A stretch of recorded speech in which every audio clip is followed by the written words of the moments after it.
Bene data bakundwa b'umwami Yesu Kristo, mwese abakurikira izi nyigisho tubahaye ikaze mu biganiro bya Saveur Divine.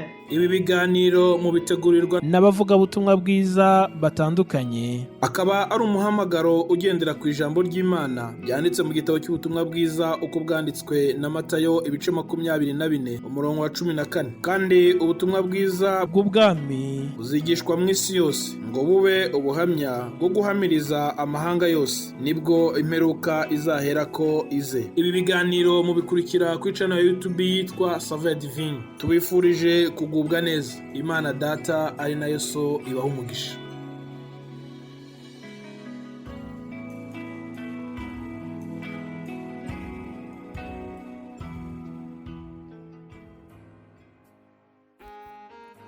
Amahoro bakundwa bene data, ndabasuhuje mwese mu izina rya Yesu Kristo.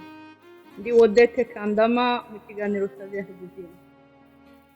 Nongeye gushima Imana nyiribihe, Imana ifite imbaraga n'ubutware, itegeka byose bikayumvira, yakomeje kuturinda no kudufasha, ikabidukundiye kugera muri uku kwezi kwa 10 ku mwaka wa 2024. Shimwe ni iryayo iteka ryose. Imana yarakoze kundinda, ndayishimiye kandi ndira umuryango, kandi mwese abakurikira iki kiganiro nibugize umugisha wo kunyumva ufatikanye nanjye gushima Imana, kuko nukuri Imana iduhagije uburame. Uyishimira umugambi mwiza ifite muri wowe, kuko niwo ikomeje kurinda kandi nta kizawubuza gusohora, kuko Imana igirinda ijambo yatuvuzeho. Izina ryayo rihabwa icyubahiro. Muze tubane rero muri iki kiganiro cy'akanya gatoya. Turimo turaganira ku ijambo ry'Imana ryanditse mu rwandiko Pawulo yandikiye Abafilipi, ibice byaho ni 3. Turasoma umurongo wa 20 n'uwa 21. Handitswe ngo, naho twebweho iwacu ni mu ijuru, niho dutegereje umukiza ko azava, ari we mwami Yesu Kristo, uzahindura uyu mubiri wo gucishwa bugufi kwacu akawushushanya n'umubiri w'ubwiza bwe, kuko afite imbaraga zo kumubashisha kwigandurira byose. Imana ishimwe. Nkundire wongereho amagambo yanditse mu rwandiko cyangwa se mu gitabo cy'Abaheburayo, usome ibice byaho 11, urasoma n'umurongo wa 10. Handitswe ngo, kuko yategerezaga umudugudu wubatswe ku mfatiro w'Imana yubatse ikawurema. Imana ishimwe. Nkomeje gushima Imana no kunezererwa iri jambo ryongeye kutwibutsa yuko iwacu ari mu ijuru, naho twebweho. Abambanjirije Imana ibaha umugisha, Imana ibaha umugisha. Turibukijwe ngo twebweho, ni ukuvuga hari abandi bavuzwe imbere, bavuzwe hejuru, bafite ibindi bizera, bafite uko babayeho. Pawulo aya magambo yandikira abizera b'i Filipi bamaze kwizera Yesu, arababwira ngo hari uko abandi bitwara, hari uko bameze, ariko mwebweho, nanjye ndimo yarivugaga, aravuga ngo twebwe iwacu ni mu ijuru, niho dutegereje umukiza azava. Bacu barambanjirije barabivuze, Wacimakere yatubwiye uburyo turi abashyitsi n'abimukira, ndetse na Samweli yarabivuze, Kaneza bivugaho, baravuga ngo turimo turarengana, turi abashyitsi n'abimukira. Baravuga ngo iyo uri umushyitsi hari ibibasha kutakumerera neza aho ucumbitse, ariko iyo wibutse kuzataha ukajya iwanyu, ukajya iwawe, umutima wawe uratuza, ukavuga ngo reka nihanganire ibindushya, hari aho nzagera iwacu. Rero bakundwa bene data, turi mu isi, ariko mu isi si iwacu, turacumbitse. Hari aho tugana, destination yacu ni mu ijuru. Iyo mpamvu twihangana. Buriya iyo umugenzi ari mu rugendo, uko yananirwa kose, uko yaruha, uko yahura n'ibimuvuna, aravuga ngo reka nihangane, ntabwo ndagera iyo njya. Wigeze ukora siporo uri mu muhanda wiruka, uri gukora jogingi, ukumva urananiwe, ariko waturutse mu rugo, hari aho wirukansa uragera, hanyuma uraturuna, urashaka gusubira mu rugo. Niyo waruha ntabwo ushobora kwicara ngo ugume aho ngaho mu nzira. Uravuga ngo reka nkomeze ngere mu rugo aho natangiriye, kuri destination finale. Rero turi mu isi, abo Yesu yababariye ibyaha, abamwizeye, tukava mu mwijima w'icuraburindi, tukaba turi mu isi ariko turi muri Yesu Kristo. Turakomeje kugenda, hari aho tugana, iwacu ni mu ijuru. Niko dutegereje ku Mukiza azava. Uyu mubiri ngo urwara, uyu mubiri ngo wo gucishwa bugufi, uyu mubiri w'ibibazo ugira amakuba tukababara, tugapfusha tukarira, ngo azawuhindura awushushanye n'ubwiza bwe, tugera aho tuzaba tutagipfa, tutakibabara, tutakirwara, tutakirira, tutagisonza, tutakirwana n'ibyaha. Aho ngaho Mana ishimwe. Yohana yarabyanditse mu butumwa bwiza, ibice 14 umurongo wa 1 n'uwa 2. Uwacu Benigne yabivuzeho. Yesu abwira abantu, nawe mubo yabwiye urimo, aravuga ngo nimuhagarike imitima, mwizere Imana nanjye munyizere. Mu rugo rwa Data aravuga ngo harimo amazu menshi.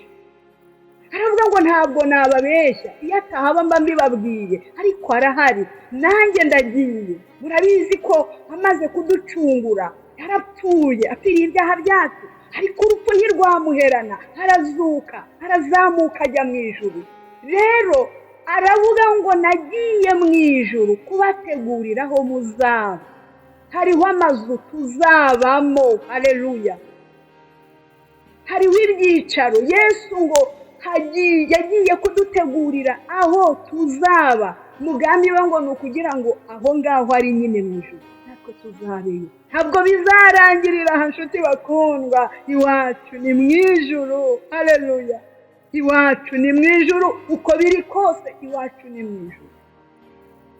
Ntabwo tubasha kubashushanya, ntabwo tubishyikira. Cyakora Bibiliya igitubwira ngo iby'amaso yacu atabonye, iby'amatwi yacu atumvise, imitima yacu ntibitekereze na rimwe, ibyo ngibyo ngo nibyo Imana yateguriye abamukunda. Aho tuzaba hameze hate? Umwanditsi w'iki gitabo cy'Abaheburayo yarabyanditse. Ahangaha twasomye mu gice 11 umurongo wa 10. Hari uwo bavuze hariya ngo wategerezaga uwo mudugudu wubatswe ku mfatiro w'Imana yubatse ikanawurema. Ni abatubanjirije, hari Aburahamu, abatubanjirije, hari Isaka, hari Yakobo, hari n'abandi batubanjirije, intwari zanesheje, intwari zo kwizera, hari uko bitwaye. Imana ishimwe. Rero arandika ngo hariho umudugudu wubatswe n'Imana. Niko uyu mwanditsi yanditse w'Abaheburayo. Hari umudugudu wubatswe n'Imana ubwayo irangije irawurema. Yesu aza kubiduhamiriza, aravuga ngo twe guhagarika imitima. Hari amazu muri uwo mudugudu Imana yubatse ubwayo ikanawurema. Ayo mazu tuzayaturamo kuko Yesu yagiye kuyadutegurira. Imana ishimwe bakundwa bene Data. Abizera Yesu turi abana b'Imana. Niko Yohana yongeye arabyandika mu rwandiko rwa mbere rwa Yohana mu bice 3 umurongo wa 2 n'uwa 3.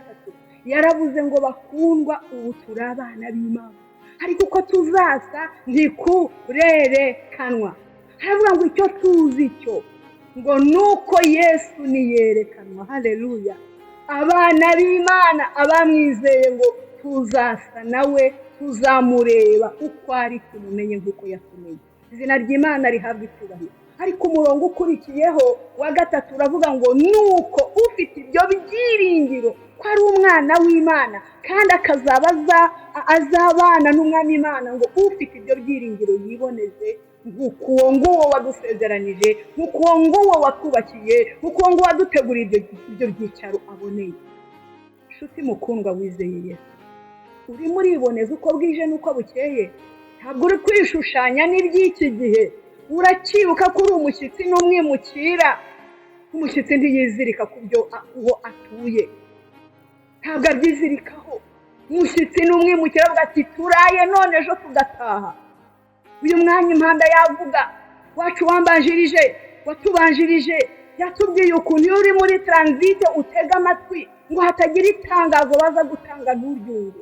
Bakundwa bene data, turi muri transit, turajya mu ijuru, tuzaba mu byicaro Imana yateguye.